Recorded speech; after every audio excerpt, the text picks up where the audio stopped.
अदियाला में सियासी हलचल और अमेरिकी फौजी कार्रवाई। दो बड़ी खबरें एक साथ। उज़्मा खां को कई हफ्तों बाद पहली बार अडियाला जेल में अपने भाई इमरान खां से मुलाकात की इजाजत मिल गई। वो मुलाकात के बाद इमरान खां की सेहत और हालात पर मीडिया को ब्रीफ करेंगी। आलिया और नौरीन समेत देगर अहले खाना को अब भी मुलाकात की इजाजत नहीं, जिस पर पीटीआई ने एहतजाज और मार्च का ऐलान किया था।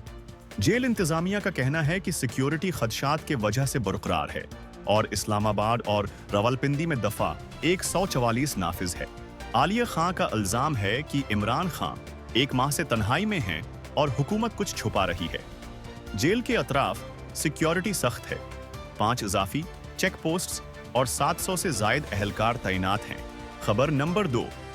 अमरीकी हमले पर नया तनाज़ा। अमेरिका ने तस्दीक की है कि वेनेजुएला की मुबीना मंशियात बरदार कश्ती पर दूसरा मिसाइल अटैक एक नेवी एडमिरल के ऑर्डर पर हुआ, जिसमें पहले अटैक से बच जाने वाले 2 अफराद भी मारे गए।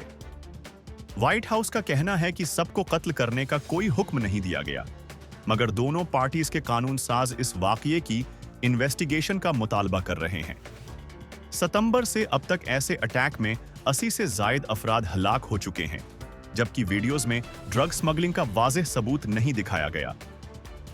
इंटरनेशनल एक्सपर्ट्स के मुताबिक जख्मी या हथियार डालने वालों पर हमला जंगी कवानीन की वायोलेशन हो सकता है। वेनेजुएला ने अमेरिकन ऑपरेशंस की कॉन्डेमनेशन की है, जबकि सदर माडुरो ने ट्रंप का रेजिग्नेशन देने का मुतालबा मुस्तरद कर दिया। मजीद तेज, सीधे और शार्प पॉलिटिकल ब्रेकडाउन्स के लिए वीटीवी को फॉलो करें।